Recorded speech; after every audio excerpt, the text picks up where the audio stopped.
Many of my clients tell me that the biggest challenge in American English is getting the right breath on the sounds. I don't know if you've experienced this or if you've watched my videos, but I talk a lot about breathing and speaking from the diaphragm.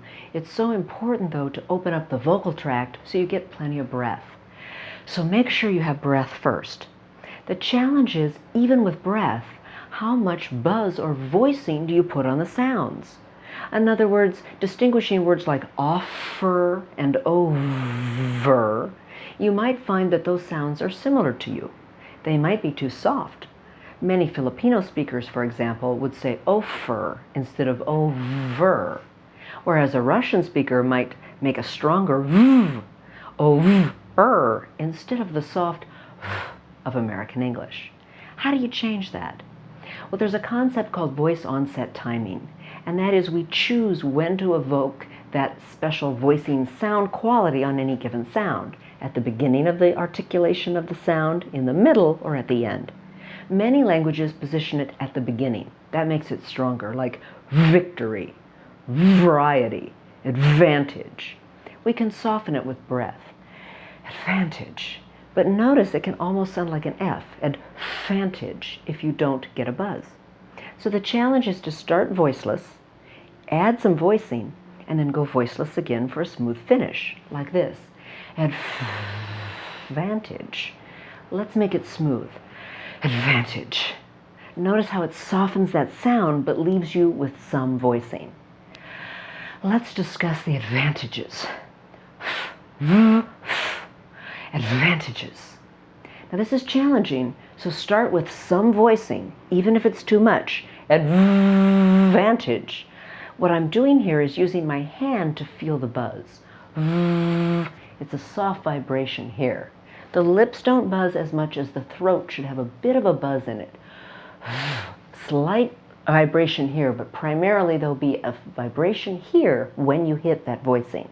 You want to minimize the vibration at the beginning, then strengthen it and minimize it again. Advantage. Vision. Notice how you can soften it. So it's not fission and it's not vision, it's just vision. The sound in the middle, the zh, is a similar story. It's not vision, it's vision, but it's not vision, it's vish.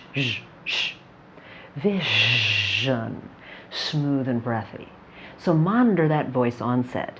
Chinese speakers, for example, tend to have the buzz at the end of the articulation. You want the buzz in the middle for American English. So we talked about the V and the F. We talked about the sh and the zh. We also have two other sounds, the S and the Z. A word like easier should actually be a Z sound, but it doesn't need to be easier. That's too strong. So let's use voice onset timing to soften it. Easier. That's much easier. And finally, let's look at the TH sounds, the th and the the. Now, first of all, make sure you have breath so you're not getting a tudder or another. You want that sound, but you don't want another. You want a little bit of a buzz, but not so much buzz that you get another, too strong, especially when followed by an R. So instead, let's soften it. Another. I'd like to try another one. Nice and soft, nice and breathy, speaking from the diaphragm.